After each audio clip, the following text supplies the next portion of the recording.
Selamat pagi Ibu Bapak semua. Pagi ini kita berjumpa di program Resapi GKJ Margoyudan. Sebelum kita mendengarkan firman Tuhan, mari kita berdoa.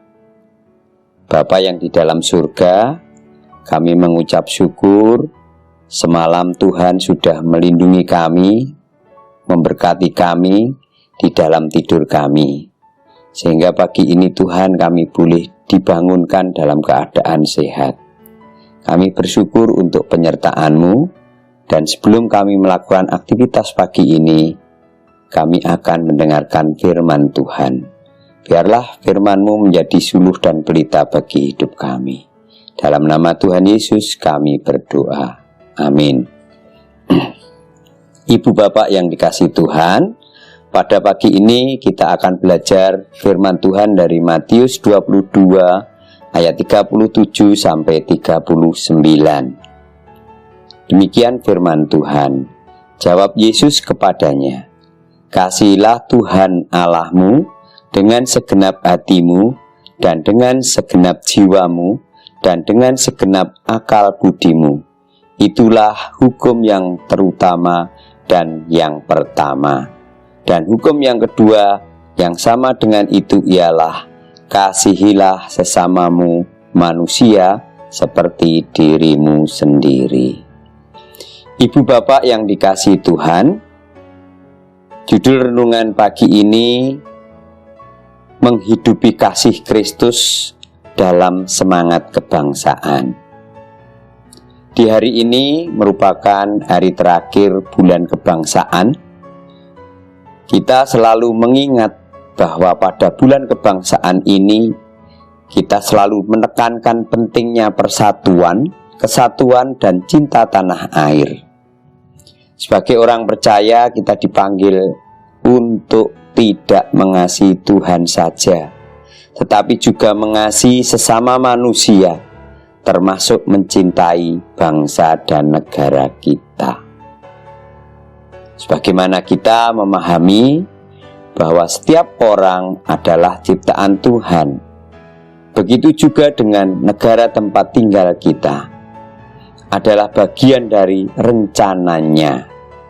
Kasih yang Kristus ajarkan kepada kita adalah kasih yang tidak terbatas pada perbedaan suku, terbatas pada perbedaan ras ataupun golongan, tetapi kasih yang melampaui sekat-sekat perbedaan.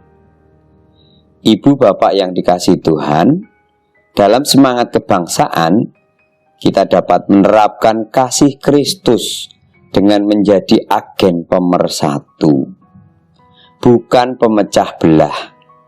Kita bisa mulai dari hal-hal yang sederhana. Contohnya, kita bisa menghargai dan menghormati orang lain yang ada di sekitar kita. Kita bisa menghargai perbedaan dimanapun kita berada. Kita bisa membantu mereka yang membutuhkan dan juga berdoa bagi bangsa dan negara ini. Sebagai warga negara yang baik dan pengikut Kristus, kita hari ini diingatkan dan dipanggil untuk menjadi terang dan garam dunia, supaya hidup kita bisa membawa pengaruh positif bagi bangsa kita. Sebagaimana tertulis di dalam Yeremia 29 ayat 7. "Usahakanlah kesejahteraan kota kemana kamu aku buang, dan berdoalah untuk kota itu kepada Tuhan, sebab kesejahteraannya adalah kesejahteraanmu." Kita diingatkan untuk mendoakan negara kita, karena ketika negara kita dalam keadaan damai, tentram, aman, dan sejahtera, kita juga dapat merasakan kesemuanya itu, sehingga sudah menjadi satu kewajiban bagi kita sebagai anak-anak Tuhan. Kita wajib mendoakan bangsa dan negara tercinta ini.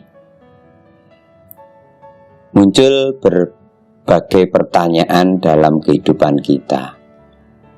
Bagaimana kita bisa menunjukkan kasih Kristus kepada bangsa kita selaku anak-anak Tuhan?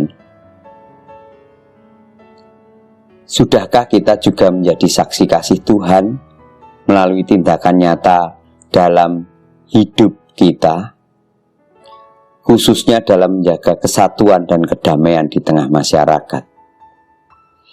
Itulah pertanyaan-pertanyaan yang menjadi bahan perenungan bagi kita dalam kehidupan sehari-hari.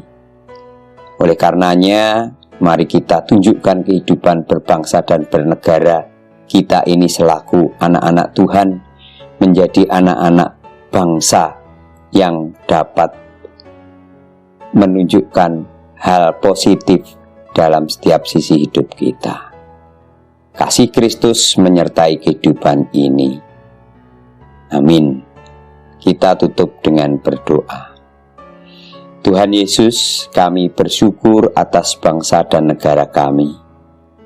Berikan kami hati yang penuh kasih dan belas kasihan, sehingga kami dapat mengasihi sesama dan berkontribusi bagi kesejahteraan bangsa ini.